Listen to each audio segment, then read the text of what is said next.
Previously on AMC's The Walking Dead. Well. What do we have here?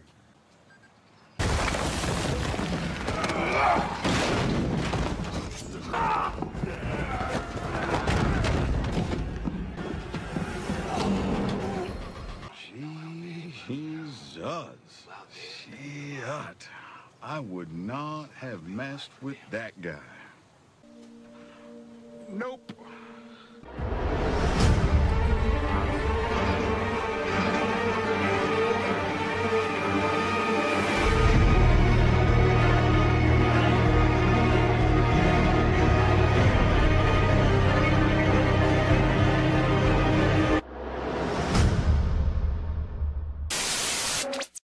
Eh bien salut à tous et à toutes, comment allez-vous? Bienvenue sur la chaîne de Sam Movie Show. Et aujourd'hui les amis, on se retrouve pour l'épisode 13 de la saison 9 de Walking Dead. Un épisode qui va s'intituler Choke Point, ce qui en français veut dire pas de bras, pas de chocolat. Non, plus sérieusement, j'ai été regarder sur Google Traduction et littéralement la traduction de Choke Point, bah c'est ça. Alors je pense...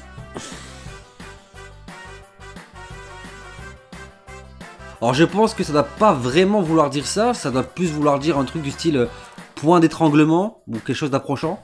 Camoulox. Bravo, bien joué Gilles. Bref, peu importe, on n'a pas idée d'appeler les titres de ces épisodes comme ça. Mais oui, c'est clair. Alors dans l'épisode précédent, on s'était arrêté avec Daryl qui arrivait dans le camp des chuchoteurs pour libérer Henry et potentiellement Lydia. Alors pourquoi je dis potentiellement? Parce que dans les faits, il n'était pas vraiment venu pour libérer Lydia, il était surtout là pour Henry. D'ailleurs on l'a bien vu dans l'épisode à la fin, il voulait pas prendre Lydia. Bon au final Daryl n'a pas tellement le choix, mais bon dans les faits, même nous en tant que spectateurs, on aurait vraiment eu mal au cœur que Lydia reste avec sa mère qui est complètement dérangée. Alors dans les trailers qu'on a pu avoir par rapport à cet épisode 13, à quoi peut-on s'attendre? Eh bien tout simplement nous allons avoir le tant attendu Clegane Boyle de Walking Dead, à savoir Beta versus Daryl. Qui va sortir vainqueur? Bon, techniquement, dans les faits, on est d'accord que Daryl il fait pas le poids. Hein. Moi je dis ça, je dis rien. Alors bien entendu, je pense que l'épisode d'aujourd'hui va beaucoup tourner dans le sens où on va voir beaucoup de Daryl, Connie, Henry, Lydia essayer de retourner se réfugier donc à Alexandria ou à la colline, et qu'ils vont finir par se faire tout simplement rattraper par les chuchoteurs. À partir de là, est-ce qu'on peut s'attendre à une mort dans cet épisode? Parce qu'il y a de très nombreux spoils qui se tournent actuellement, alors je sais pas si c'est de l'info ou de l'intox, comme quoi Henry pourrait mourir. On bat les couilles, frère. Honnêtement, je vois pas l'intérêt de le faire mourir maintenant. Enfin, surtout, je vois pas l'intérêt de le travailler autant pour le buter dans 2 épisodes. Bref, en tout cas, j'espère que non. S'il vous plaît, Seigneur, faites qu'il n'arrive rien au chien de Daryl. Un peu d'humanité, bordel. Après, le personnage qui m'inquiète le plus, c'est surtout Connie. Alors, pas spécialement parce qu'elle est pas intéressante, très loin de là. Mais le gros problème, c'est qu'elle a un handicap qui est vraiment problématique. Parce qu'au final, elle n'entend pas les ennemis, elle n'entend pas la menace quand elle arrive dans son dos. Et par conséquent, ça peut finir par la mettre en danger involontairement. D'accord. Alors bien entendu, je pense que comme tout le monde, on serait un petit peu déçu de la mort d'un personnage comme Connie. Mais oui, putain, mais bien sûr, enfin. Bon, dans les faits, à part Henry, je vois difficilement qu'il pourrait mourir. Parce que Daryl, on sait de toute façon déjà qu'il va rien lui arriver, vu qu'il a déjà signé pour la saison 10. C'est un petit peu con, parce qu'au final, ça nous spoil littéralement le fait qu'il va rien lui arriver dans cette saison 9. Après, en ce qui concerne Lydia, bah, même Connie, je les vois pas mourir, parce que aucun intérêt à leur mort au jour d'aujourd'hui. Puis Henry, bon... Après, je pense que s'il doit mourir, c'est qu'il y a forcément quelque chose derrière. Ah, pour une fois, t'es moins con que t'en as l'air. Il faut que ça ait un impact auprès de Carol, par exemple, ou d'Ezekiel. Enfin, il faut qu'il y ait quelque chose. Parce que sinon, juste le buter pour le buter, nous, personnellement, en tant que spectateur, on va s'en foutre, quoi. Je veux dire, Henry, on le connaît pas suffisamment pour avoir une grosse empathie pour lui, quoi. Enfin bref, les amis, stop les blabla. Que va-t-il se passer dans cet épisode 13? La réponse, c'est tout de suite. Ouais, donc là, l'épisode, il reprend directement après la fuite de Daryl, Connie, Lydia et Henry. Il est sympa, Henry, hein. Il la sauve et après il lui dit bah retourne avec les tiens. Henry veut s'enfuir avec Lydia, quoi, carrément. Il la connaît depuis 2 épisodes et... Comme quoi les coups de foot ça arrive.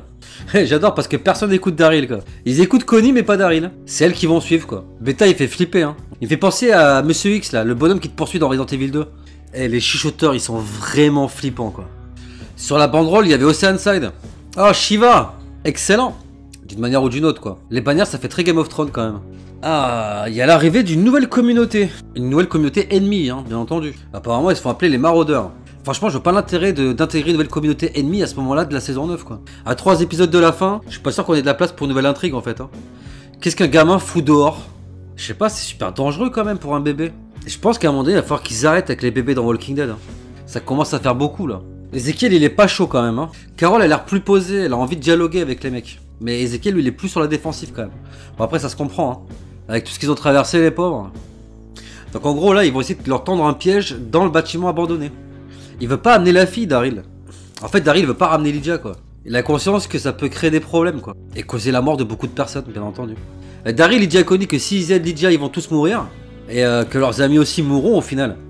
Et Connie qui lui répond, bah nous on a des amis, pas elle. Ce qui est pas faux, hein. Ouais, c'est quoi ce bordel? Ah, c'est les chuchoteurs, ça. Ah non, c'est les fameux maraudeurs, pardon. Ouais, bah ils sont aussi flippants que les chuchoteurs, les mecs, hein. C'est qui ces mecs, là? Haha, ça ils l'ont pas vu venir. Est-ce que c'est des gentils ou est-ce que c'est des méchants? Telle est la question. Ouais, donc en fait, si je comprends bien, ça va être une nouvelle communauté alliée. Je suis pas sûr que c'est une bonne idée, moi, ça, hein. Franchement. Ok, donc ils sont en train de se battre. Carole, elle propose juste d'aller regarder un film au cinéma. Et tout est réglé. C'est n'importe quoi. Bon, après, moi, honnêtement, l'histoire d'amour entre Lydia et Henry, ça me passionne pas des masses non plus. Hein. Oh oh oh. Bah après, je dis ça, mais bon, c'est mignon quand même, quoi. Alors, est-ce qu'ils vont se faire attaquer par les shooters? J'espère que non. Par contre, c'est super cool de revoir les ados. Enfin, les ados qui étaient partis avec Henry pour picoler, quoi. Ah, le bébé, putain. Et quelle idée d'amener un gamin là-dedans, quoi. C'est débile, quand même. Elle rigole pas, la vioque. Ah bah, au moins c'était rapide, hein. Bon, je pense que Tara, elle a compris que c'est Ezekiel qui les avait envoyés. Je pense que Lydia, elle est sincère, quand même, hein. Ah, elle les a reconnus. Ah ouais, il y a Beta, là. Bah, Michonne, qu'est-ce que tu fous, là? Lol. Ils sont un peu dans la merde, quand même, hein. Bon, je croise les doigts pour qu'il leur arrive rien, quand même, hein. Ce que je crois pas, c'est que Daryl, il enferme Lydia avec un cadenas, mais il laisse la clé sur le cadenas, ce qui est pas du tout logique, en fait. Comment il a défoncé? Oh, Connie. Comment j'adore avec le lance-pierre et tout, c'est excellent, quoi. Oh. Eh, Beta, il rigole pas, hein. Putain, Henry s'est fait choper. Ouf, ça doit faire mal. Oh, putain, il s'est fait planter. Bien joué, Kleps. C'est ça, vas-y, bouffe-le. Ah, putain, bah, il est blessé, Henry. Ah, putain, bah ouais. Oh, la vache, la vache. Oh là là. De Schlass versus Schlass. Allez, Daryl. Ah, putain, Daryl, il se fait déboîter. J'aime pas ça, putain. Non. Ah, putain. Ah, putain d'un... Oh là là, Daryl, il se fait déboîter, putain. Ah, Daryl, il fait clairement pas le poids, là. Ah, c'est la fameuse scène du trailer, ça. Ah, petit malin. Oh. Attends, Beta, il est mort, là? Déjà? Bah, il aura pas duré longtemps, Beta. Hein. Ouais, je pense qu'il est pas mort. Ça me paraît bizarre, quand même. Bon, Connie est saine et sauve. Donc, je suis content pour elle. Alors, j'espère qu'Henry va pas avoir une mort pourrie, tu vois. Du style une hémorragie. Ah, ils vont partir à Alexandria. Alors, ça voudrait dire qu'ils vont pas à la foire? Ah. Beta est toujours vivant. Oh la vache, c'est profond quand même. Ah, je pense qu'il est mort. Hein. Ah, il s'est éclaté quand même. Hein. Ah, il a pris cher. Bon, il est pas mort. Et voilà les amis, donc fin de cet épisode 13. Un épisode de ma foi fort intéressant. Bon alors je vais commencer par évoquer le problème des maraudeurs. Honnêtement, c'est pas que cette communauté-là me dérange en soi, parce qu'elle a l'air quand même d'être intéressante. Mais ce que je comprends pas, c'est pourquoi maintenant en fait. Pourquoi? Il y a tellement de personnages à traiter qui sont sous-exploités. Je pense notamment à Aaron qu'on voit très peu, comme Michonne qu'on voit très peu, Negan, Judith on les voit très peu. Il y a plein de personnages qui sont effacés. On n'a pas vraiment le temps de leur donner du temps d'antenne. Et derrière, on te rajoute encore des nouveaux personnages avec des nouvelles communautés. En comptant en plus sur le fait qu'on a déjà les shooters qui sont là, qui sont un groupe d'ennemis, et qui déjà soulèvent beaucoup de problèmes, mais je vois pas l'intérêt en fait de rajouter une nouvelle communauté là maintenant. Alors après, il y a quelque chose qui me frappe beaucoup depuis quelques épisodes, c'est cette espèce de baby boom qu'il y a dans la série. Alors je fais le parallèle parce que là, on revoit encore un bébé dans cet épisode. D'ailleurs, ça m'a vraiment fait péter un câble dans ma tête de voir un bébé ici en fait, à ce moment-là. C'est-à-dire qu'ils sont en pleine excursion. Dans la logique des choses, les gens qui ont du mal à se battre déjà, en général, ils sortent pas trop des campements. Pourquoi il y a un bébé ici? En sachant déjà qu'il y a une menace qui s'appelle les zombies, enfin les rôdeurs, qui potentiellement peuvent être un danger pour un enfant, surtout s'ils se font attaquer, et d'ailleurs c'est ce qui va arriver dans l'épisode. Le bébé sera d'ailleurs mis en danger, et aussi et surtout en sachant qu'il y a une menace ennemie qui s'appelle les chuchoteurs, qui ont pour particularité de se cacher au sein des rôdeurs. Bah, je veux dire, c'est pas un endroit pour un bébé quoi. Alors qu'est-ce qu'il vient foutre là, quoi? Enfin bref, là où je veux en venir, c'est qu'il y a énormément de bébés. Alors bon, il y avait le bébé de Maggie, qu'on a dû attendre environ pendant 3 ans. Ouais, non, parce qu'on va être d'accord, je pense que Maggie, c'est le personnage qui a été enceinte le plus longtemps au monde. Je pense clairement qu'elle a sa place dans le Guinness Book des records, hein. Bon, vous allez me dire que Maggie et Herschel, ils sont partis. T'as Judith, t'as l'enfant de Michonne. D'ailleurs, ça serait bien qu'on le voie un peu plus, ce gamin, parce que putain, on l'a vu une fois, je crois, ou 2 fois, et encore, il dit jamais un mot. Déjà, je trouve que ça, c'est hyper frustrant, parce que c'est quand même censé être le fils de Rick. Enfin, c'est la relève, quoi, tu vois. J'aimerais bien que qu'on nous explique un peu plus d'où il sort, ce gamin, quand même. Alors d'ailleurs, petite théorie par rapport à ça, et si ce gamin, c'était pas du tout le fils de Rick. Oui, non, parce que dans les faits, on a eu un time jump de 6 ans entre le moment où Rick disparaît et aujourd'hui. Bah, il est pas improbable qu'en fait, cet enfant-là soit juste un enfant que Michonne a recueilli, adopté et pris sous son aile après justement être rentré en conflit avec une certaine communauté. Bon, je dis ça comme ça, hein. Mais bon, dans les faits, on est 6 ans après et le gamin a l'air d'avoir à peu près cet âge-là. Mais bon, ce qui voudrait sous-entendre qu'au moment où Rick meurt, Michonne apprend directement qu'elle est enceinte à ce moment-là, quoi. Après, je sais pas, hein, c'est peut-être le fils de Rick, mais au final, quand on y réfléchit bien, bah c'est peut-être pas du tout son gamin, quoi. Mais bon, ensuite, on a aussi Gracie, on a plein de petits bébés qui viennent de naître. Je pense notamment au fils de Jerry. Après, c'est pas vraiment des enfants, mais bon, t'as Henry, t'as Lydia, t'as le groupe d'adolescents de la colline. Enfin, t'as beaucoup de gamins en fait. Et c'est quelque chose qu'on n'a pas beaucoup vu dans Walking Dead au cours des saisons précédentes. Enfin, je veux dire, les seuls gamins qu'on a vus jusqu'ici, à part Carl, ils sont tous morts. D'ailleurs, petite parenthèse, mais au moment où le gouverneur attaque la prison, on est d'accord qu'il y a Lizzie et Micah, mais il y a d'autres gamins aussi avec eux. On les voit s'enfuir en courant. Mais ils sont passés où ces gamins? Ce que je veux dire, c'est qu'il y a beaucoup de jeunes qui arrivent, avec notamment beaucoup d'enfants, des adolescents, etc. De l'autre côté, on nous amène beaucoup de nouvelles communautés, comme le groupe de Magna, les maraudeurs. Et en fait, je suis en train de me demander, mais est-ce que c'est pas là un teasing du fait qu'il va y avoir un génocide monumental dans les personnages que l'on connaît de Walking Dead au jour d'aujourd'hui. Parce que déjà, avec le nombre de personnages qu'ils ont du mal à leur trouver quelque chose à faire, et nous, en tant que spectateurs, il y en a beaucoup qu'on aimerait voir un peu plus à l'écran et qu'on n'arrive pas à voir, ils ont beaucoup de mal à gérer les personnages entre eux. D'ailleurs, ça devient tellement une problématique qu'au final, bah, les gros personnages comme Rick, comme Michonne, comme Maggie, etc., ou même Morgan, prennent tellement d'ampleur sur les personnages secondaires, bah, qu'au final on est obligé de les enlever. Alors pourquoi nous remettre des nouvelles communautés, des nouveaux personnages? Je vois pas l'intérêt en fait. Mais encore une fois, cette communauté a l'air fortement intéressante. Alors d'après ce que j'ai compris, c'est une sorte de communauté qui fait payer des droits de passage. Mais en dehors de ça, ils ont pas l'air méchants plus que ça, quoi. Bon, alors ils essayent bien de mettre des coups de pression, mais bon, au bout d'un moment, il faut être compréhensif. Je veux dire, souvenez-vous, dans la saison 1, quand Rick arrive à l'hôpital, il tombe sur des mecs qui se font passer pour un gang de latinos, etc. Alors qu'en fait, c'est juste des médecins qui essaient juste de protéger leurs patients. Bah là, je pense que c'est un petit peu dans le même délire. Voilà, c'est des gens qui jouent à un jeu, mais qui au final sont pas forcément méchants. D'ailleurs, on l'a très bien vu, parce que l'altercation, on s'attend à ce que ça parte en couille dans l'épisode, et puis au final, c'est réglé en 30 secondes par Carol qui leur propose juste d'aller mater un film au cinéma, quoi. Voilà, c'était assez irréel, en fait, quand on y repense. Mais bon, tout ça pour dire qu'au final, on nous amène une communauté. Je suis très intrigué par le fait de savoir qu'est-ce qu'on va en faire, en tout cas. Mais encore une fois, j'ai un petit peu peur qu'on nous mette beaucoup de nouvelles communautés en avant pour nous teaser au final le fait qu'il va y avoir vraiment un gros massacre à la fin de cette saison 9. Hein. Ouais, parce qu'au final, si on te fait ramener 10 nouveaux personnages, mais que d'ailleurs on t'en bute 15, bah au final on s'y retrouve. Hein. D'ailleurs, j'aimerais vous poser un petit sondage. Donc j'aimerais que vous me répondez en commentaire de la vidéo.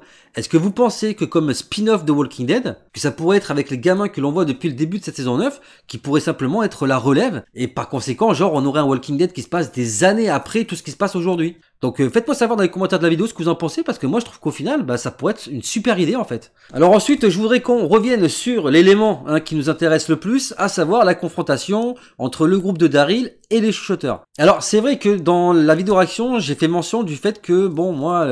que l'histoire d'amour au final entre Henry et Lydia me passionnait pas des masses, mais au final maintenant que j'y réfléchis, je suis un peu dur avec eux, parce que c'est vrai que dans les faits, je préfère largement une histoire d'amour un petit peu à la Roméo et Juliette, comme sont en train de vivre Lydia et Henry au jour d'aujourd'hui, que le truc un petit peu délire gangbang libertin qui est en train de se passer avec Rosita, qui apparemment a pour mission de copuler avec toutes les personnes d'Alexandria. Ouais, ça vraiment ça m'intéresse pas, alors que c'est vrai que dans les faits, l'histoire de Lydia et Henry, bah c'est pas juste une histoire d'amour. Et ça en fait c'est Daryl qui me l'a fait comprendre un peu plus tard dans l'épisode, c'est qu'en fait il est conscient, et même nous en fait quand on y réfléchit bien, que cette histoire d'amour va à un moment ou à un autre dégénérer. D'ailleurs je suis assez d'accord quand Daryl dit que en fait l'histoire d'amour entre Lydia et Henry, bah ça va finir par faire en sorte que certains de ses amis et des gens qui connaissent peuvent potentiellement mourir parce que les chuchoteurs vont pas se laisser faire. Et à mon avis, vu ce que Daryl a fait à Beta, à mon avis ça va chier. À mon avis les représailles vont être violentes. Alors oui, je vais pas m'attarder encore plus sur cet épisode parce qu'au final je pense qu'on peut très vite faire le tour. C'est un petit peu ce qu'on a vécu avec l'épisode d'avant. On a d'un côté un arc scénaristique qui est un petit peu centré sur Ezekiel et Carol, mais qui au final est bien mais sans plus. Et puis de l'autre côté on a cet arc scénaristique avec les chuchoteurs. Donc bien évidemment, comme je l'ai dit en début de vidéo dans l'intro, mais effectivement Daryl, Connie, Lydia et Henry essayent de tout simplement se rendre à la colline, sauf que ils vont se faire attaquer, ce qui était prévu par les chuchoteurs. Alors attaquer, c'est un bien grand mot parce qu'au final, c'est eux qui ont choisi de s'arrêter pour les affronter, parce qu'ils auraient très bien pu juste continuer leur route et les amener à la colline. Mais je pense qu'en fait, le truc c'est ça, c'est qu'ils voulaient pas que les chuchoteurs arrivent à la colline. Donc je pense même que Daryl, dans sa tête, il est persuadé qu'il a vraiment exterminé tous les chuchoteurs, dont Beta, et que maintenant ils sont en sécurité. Et à mon avis, le retour à la réalité va être sanglant. Alors après un combat épique digne du grand Clegane Ball que l'on attend tous dans la saison 8 de Game of Thrones, entre les frères Renly, la montagne et le limier, et ben franchement j'étais agréablement surpris par ce que j'ai vu. Parce que bon, c'est vrai que Daryl il s'est fait déboîter quoi. Mais les séquences du combat étaient bien réalisées. Et d'ailleurs j'ai vu un article qui expliquait que ça leur avait pris 1 semaine pour tourner les phases de combat, parce qu'ils les voulaient les plus réalistes possibles. Et franchement, on n'a pas été déçus. Bon, en même temps, on va pas se mentir, Daryl, c'est Daryl, on l'aime tous, on le kiffe, c'est notre chouchou, mais clairement, devant Beta, il peut rien faire. Déjà, rien quand ils sortent leurs couteaux, enfin, tu vois, les lames de Beta, c'est même pas des couteaux, c'est des sabres. T'as vu la taille des machins, s'il te plaît? Bon, quelque part, j'ai envie de vous dire que les couteaux sont proportionnels à la taille du bonhomme aussi, Et puis, il a une force, une puissance. D'ailleurs, même Daryl, enfin, je sais pas si vous avez eu l'occasion de regarder cet épisode, mais faites bien attention à Daryl. Toutes les fois où il est à terre et qu'il regarde Beta, tu sens dans son regard qu'il est inquiet, tu vois. Tu sens qu'il est pas tranquille. Et que même lui, dans sa tête, il sent qu'à tout moment, il peut laisser sa vie, tu vois. Et bien entendu, j'ai envie de te dire que c'est la grande histoire de David et Goliath. C'est-à-dire que, au final, le plus malin l'emporte sur le plus fort. Et c'est exactement ce qui va se passer, parce qu'au final, Daryl va se réfugier dans un trou qu'il avait déjà repéré un peu plus tôt dans l'épisode, et puis il va simplement surgir dans le dos de Beta et le pousser dans cette cage d'ascenseur. Alors moi, j'ai un petit problème quand même, je vais pas vous mentir, d'un côté, je me suis dit, quand je l'ai vu tomber, j'ai entendu le temps de la chute, et le moment où ça a fait boum, je me suis dit, il est mort, quoi. Et dans ma tête, je me suis dit, mais comment ils peuvent tuer Beta aussi vite? Bon, après, j'ai un petit peu réfléchi et tout, je me suis dit, non, c'est pas possible. À mon avis, il a dû s'attraper à une corde ou je sais pas, tu vois, il y a un truc, mais il peut pas être mort, tu vois. Et puis à la fin, on le voit, en fait. Mais ce qu'on voit surtout, c'est la taille du trou, quoi. Comment il a pu survivre à cette chute? Je veux bien, le mec, c'est un bestiau, mais t'as vu la taille du truc? D'ailleurs, ça me rappelle une anecdote. Alors, je vous interdis de rigoler. Parce que ce que je vais vous raconter aujourd'hui, c'est une histoire vraie, les amis. Alors, c'est à l'époque où j'étais avec mon ex, on était parti en Dordogne voir un spectacle de démonstration de monster truck et de cascades de voitures et de motos en tout genre. Et en fait, à la fin du show, on partait pour aller au parking et j'ai eu besoin de soulager un besoin pressant. Bon, je vais pas vous faire des dessins, vous aurez compris. Ouais, en gros, j'avais envie de pisser, quoi. Donc, je commençais à avancer comme ça. Puis bon, il y avait toute la foule, en fait, si vous voulez, qui partait rejoindre leur voiture. J'avais pas spécialement envie de me montrer, quoi, tu vois. Alors, il faisait nuit, donc je voyais qu'il y avait des arbres, etc. Ça faisait un petit peu comme de la forêt. Bon, je me suis dit, je vais essayer de m'enfoncer un petit peu pour éviter que les gens me voient. Mais en fait, le truc qui s'est passé, c'est que, en fait, effectivement, il y avait quelques arbres, etc. Mais au-delà de 1 ou 2 mètres après la route, il y avait le vide. Il y avait le vide, simplement. Et moi, je le savais pas parce qu'au final, il faisait noir et je voyais rien. Et en fait, je suis tombé. Alors, j'ai fait une chute équivalent au premier étage d'un immeuble. Alors, ça paraît pas haut comme ça, mais ça représente quand même 5 ou 6 mètres. Et surtout, quand tu tombes dans le noir et que t'as aucun point de repère, etc., une chute comme ça peut très vite être fatale. Et je me suis éclaté, donc 6 mètres plus bas, sur le dos. Et je peux vous garantir, les amis, que la chute que j'ai faite faisait la moitié de celle que Beta a faite. Donc, je peux vous garantir que je vous parle en connaissance de cause pour vous dire que tu te relèves pas comme ça. Parce que moi, ça m'a pris un bon quart d'heure déjà pour réaliser que j'étais toujours vivant. J'avais mal, mais partout. Parce que là, je vous le dis en rigolant, mais je vous assure que sur le coup, j'ai vraiment flippé. J'avais des griffures. Parce que la chance que j'ai, en fait, c'est tombé dans une espèce de flaque d'eau qui était pas très profonde, mais tout autour, il y avait plein de graviers. Et comme je suis tombé les mains à plat, j'avais des graviers qui étaient incrustés dans ma main, etc. Enfin, je suis reparti en sang, en boitant, mais j'avais essayé tant bien que mal de rejoindre la voiture de ma copine et de sa mère. Et tout le long, d'ailleurs, j'ai croisé plein de badauds qui me voyaient boiter, mais limite, on avait l'impression que je venais de me faire agresser. Je pourrais aussi noter que les gens complètement osef, hein, ils voyaient les mecs ensemble se tenir comme ça et marcher en boitant. Il y en a pas un qui s'est inquiété, qui s'est arrêté pour me demander si j'allais bien, quoi, tu vois. Enfin bref, ça c'est encore un autre problème. Bon, bref, je vais terminer avec cette histoire. Tout simplement pour vous dire que le soir même, j'ai failli faire un malaise tellement j'étais sous le choc. Et sur tout le bras, c'est-à-dire de là, jusqu'à là, à peu près, j'avais un gros bleu comme ça. Qui en fait au fur et à mesure des journées qui passaient a noirci en fait. Donc j'avais un bleu sur tout le bras comme ça et mal au dos, etc. Donc tout ça pour vous dire, je pense pas que ça soit impossible de survivre à une chute pareille, mais que le mec se relève en mode ça va, j'ai rien, tu vois. Ça m'a un petit peu intérieurement fait rigoler parce que ça m'a ramené à mon histoire à moi et je me suis dit c'est un petit peu gros quand même. Enfin bref les amis, voilà tout ce que je pouvais vous dire pour cet épisode. Alors je finis avec une anecdote un petit peu marrante, hein. N'hésitez pas d'ailleurs à me soutenir hein, dans les commentaires de la vidéo en mode bravo Sam, heureusement que t'as survécu. Parce que là je rigole mais franchement j'aurais pu mourir, hein. Alors dites-moi les amis ce que vous avez pensé de cet épisode. Alors dans l'épisode prochain, il n'y aura pas de chuchoteur. Alors ne ratez surtout pas l'épisode prochain les amis, l'épisode 14 qui va enfin nous révéler ce qui s'est passé pendant les 6 ans qui séparent la disparition de Rick à l'arrivée des chuchoteurs. Donc il s'est passé un laps de temps de 6 ans, on sait que les communautés entre elles se sont énormément éloignées, il y a eu des distances, des clashs, il y a eu plein de choses, des cicatrices qu'on ne sait pas encore d'où ça sort. Et bien tout ça les amis, ça sera expliqué la semaine prochaine dans l'épisode 14 qui s'appellera d'ailleurs Scars. Et Scars en français ça signifie balafre ou cicatrice hein, selon la traduction que l'on a. Donc voilà les amis, je suis très pressé de vous retrouver la semaine prochaine pour l'épisode 14. Alors je tiens également à préciser que la vidéo théorie sur Oceanside est finie. Il ne me reste plus que maintenant qu'à faire le montage et normalement vous devriez la voir dans la semaine. Histoire que l'épisode 13 et que la vidéo sur Oceanside ne soit pas non plus collées l'une à l'autre. Je voudrais que ces vidéos-là sortent un petit peu de manière espacée pour que vous ayez bien le temps de les regarder. Donc en tout cas les amis, dites-moi qu'est-ce que vous avez pensé de cet épisode? Quelles sont vos théories pour la suite? On est à 3 épisodes de la fin de la saison 9 les gars. Il est temps de faire vos pronostics. Et d'ailleurs je voudrais également, en plus du sondage de tout à l'heure par rapport au spin-off sur les enfants de Walking Dead, j'aimerais faire un deuxième sondage. Je voudrais que vous me fassiez dans les commentaires de la vidéo votre top 5 des personnages dont vous pensez qu'ils ne survivront pas à cette saison 9. J'ai franchement très hâte de vous lire. Alors bien entendu les amis, si la vidéo vous a plu, n'hésitez pas à vous abonner à la chaîne si ce n'est pas déjà fait. Partagez, likez les vidéos, parlez un maximum de la chaîne autour de vous pour la faire connaître et qu'on puisse atteindre la barre des 1000 abonnés. Vous pouvez bien sûr me suivre sur les réseaux sociaux qui seront disponibles dans l'espace commentaire de cette vidéo. Bien entendu, n'oubliez pas d'actionner la cloche de notification pour ne rater aucune prochaine vidéo sur la chaîne. Donc voilà les amis, il ne me reste plus qu'à vous laisser. Je vous dis à très bientôt pour de prochaines vidéos sur la chaîne. D'ici là, portez-vous bien, prenez soin de vous et des autres. À la prochaine. Big up.